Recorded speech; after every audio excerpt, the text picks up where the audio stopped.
नमस्कार, आप देख रहे हैं आज तक। मैं हूं आपके साथ नवजोत रंधावा। सुबह सुबह में आपका स्वागत है। दाऊद इब्राहिम को लेकर कि अपने कबूलनामे से पाकिस्तान ने पलटी मार ली है। उसने कहा कि उसके देश में नहीं है डी कंपनी का सरगना। हालांकि यूएन को सौंपी 88 आतंकवादियों की लिस्ट में आतंकी दाऊद का नाम था। पाकिस्तान भले ही पलट गया हो, लेकिन प्रधानमंत्री नरेंद्र मोदी समेत रक्षा मंत्री और गृह मंत्री ने बार बार कहा है कि दाऊद का बचना अब नामुमकिन है।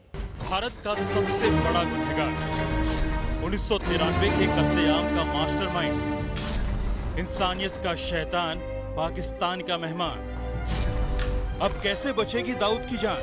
दाऊद इब्राहिम को दबोचने की कोशिशें तो 1993 के बाद से ही जारी हैं, लेकिन भारतीय एजेंसियों और सरकार की कोशिशें अब जाकर रंग लाती दिख रही हैं।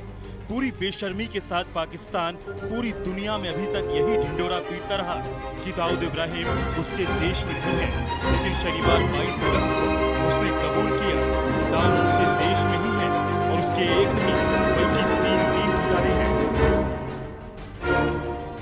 भारत तो पहले ही जानता था और पूरी दुनिया के सामने दाऊद की पाकिस्तानी मेजबानी का कच्चा चिट्ठा भी सामने रख चुका था, लेकिन सवाल उठता है कि पाकिस्तान माना कैसे?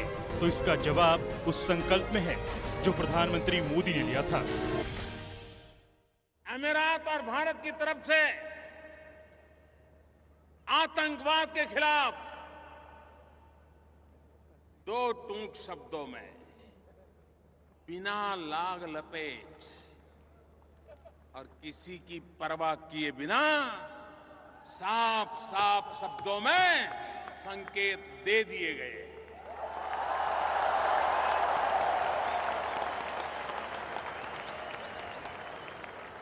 आतंकवाद के खिलाफ एकता का स्वर आज इस धरती से उठा है। मैं इसे बहुत अहम मानता हूं और इतना ही नहीं, समझने वाले समझ जाएंगे। भारत के इस नंबर 1 मोस्ट वांटेड को वापस लाने और कानून की चौखट पर खड़ा करने के लिए भारतीय एजेंसियों ने आकाश पाताल एक कर दिया। पाकिस्तान के चप्पे चप्पे पर दाऊद के निशान कहां हैं, इसका पूरा ब्यौरा भारतीय एजेंसियों के पास था। शनिवार को पाकिस्तान की इमरान सरकार ने दाऊद के जो पासपोर्ट नंबर बताए वो तो भारतीय एजेंसियों को 5 साल पहले से ही पता थे। 2015 के भारत के डॉजियर में ये नंबर साफ साफ लिखे गए हैं।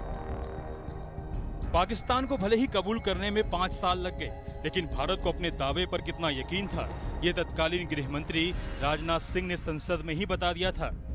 भारत के पास उसके पाकिस्तान में मौजूद होने की विश्वसनीय सूचनाएं हैं। अध्यक्ष महोदय, दाऊद इब्राहिम के पाकिस्तानी पासपोर्टों और पाकिस्तान में उसके कथित पतों सहित उससे संबंधित अन्य ब्यौरा समय समय पर पाकिस्तान को इस अनुरोध के साथ मुहैया कराया जाता रहा है कि वे उसका पता लगाएं। दाऊद इब्राहिम को भी पता है कि उसके गुनाहों का अंजाम कभी ना कभी उसे भुगतना ही है। इसलिए 2019 में मोदी सरकार की वापसी के बाद पाकिस्तान में बैठा डॉन बेचैन हो गया था और आईएसआई से अपनी सुरक्षा को लेकर चिंता भी जताई थी। ऐसी खबर है कि दाऊद की इसी फिक्र के चलते आईएसआई ने उसके ठिकाने भी बदले थे, लेकिन उसके हर बदलते ठिकाने की खबर हिंदुस्तान के पास है।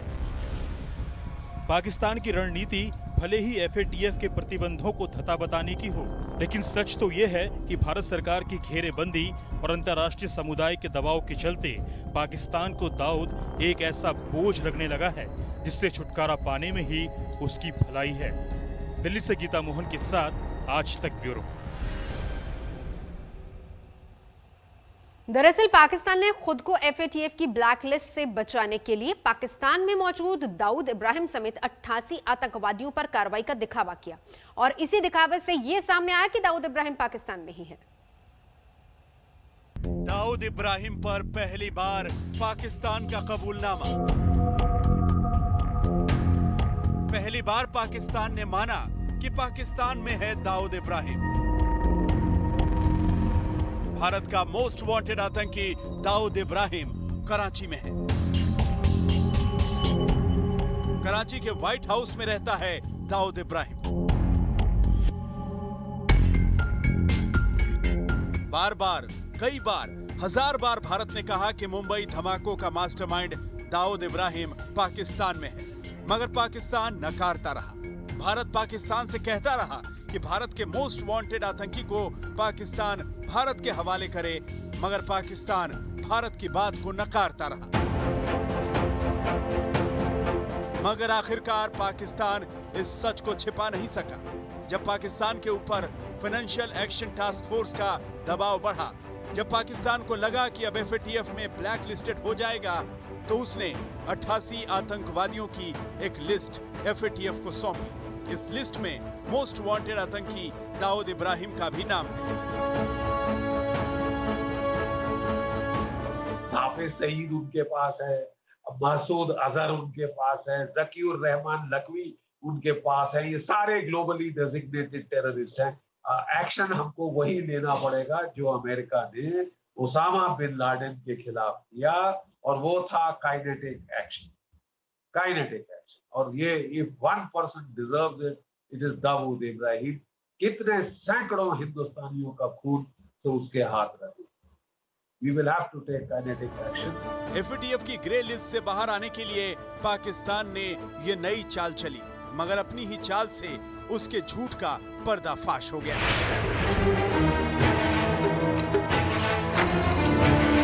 पाकिस्तान ने FATF की ग्रे लिस्ट से बाहर आने के लिए ये दिखावा किया है कि उसने 88 आतंकवादियों के खिलाफ कार्रवाई की है। इन आतंकियों में हाफिज सईद, मसूद अजहर और दाऊद इब्राहिम के नाम हैं। पाकिस्तान की सरकार ने कहा है कि उसने दाऊद इब्राहिम के कहीं भी आने जाने पर पाबंदी लगाई है। हथियारों के व्यापार को रोक दिया गया। दाऊद इब्राहिम से जुड़े सारे खाते सीज कर दिए गए।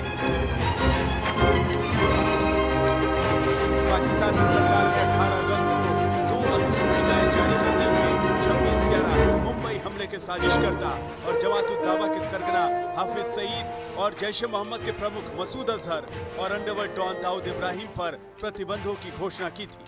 पाकिस्तान का आज पूरा दुनिया में भंडाफोड़ हो गया, क्योंकि आज तक पाकिस्तान नकार रहा था कि दाऊद इब्राहिम हाजिर, लेकिन आज पाकिस्तान ने पहली बार पूरे दुनिया के सामने कबूल किया कि हाँ, वो पाकिस्तान की भूमि पर। इसलिए पाकिस्तान के भूतपूर्व प्रेसिडेंट परवेज मुशर्रफ भी कितने झूठे थे, ये भी साबित हो गया। इसी घोषणा के साथ पाकिस्तान का सारा कच्चा चिट्ठा खुल गया, क्योंकि उसने अनजाने में यह मान लिया कि दाऊद इब्राहिम पाकिस्तान में ही है। पाकिस्तान की ओर से दाऊद इब्राहिम के पाकिस्तान में 3 ठिकाने बताए गए हैं। इनमें से पहला ठिकाना व्हाइट हाउस सऊदी मस्जिद के पास, कराची, पाकिस्तान। दूसरा ठिकाना house number 37 defence housing authority, Karachi, Pakistan. और तीसरा ठिकाना पलाटियल बंगला, नूराबाद, कराची। पूरी इंटरनेशनल कम्युनिटी ने प्रेशर लगाया था कि Dawood Ibrahim is a global terrorist, अगर आप इसे नहीं एक्सेप्ट करेंगे तो हम शायद तुम्हें इंटरनेशनल फंड्स हेल्प बंद कर देंगे। और दूसरी बात, पाकिस्तान ने एक्सेप्ट इसलिए किया कि दाऊद इब्राहिम अभी बुढ़ा हो गया, उनके कुछ काम के लिए नहीं रहा है। सवाल यह अभी पैदा होता है कि क्या सचमुच पाकिस्तान भारत में उसको भेज देगा? मुझे जहां तक लगता है कि ये मुश्किल है, क्योंकि पाकिस्तान में रूल चलता है ISI और पाकिस्तान का आर्मी का, और कभी भी वो नहीं चाहेंगे कि दाऊद इब्राहिम को भारत सौंपा जाएगा। आपको बता दें कि 2 मार्च 1993 को सिलसिलेवार बम धमाकों से मुंबई दहल गई थी।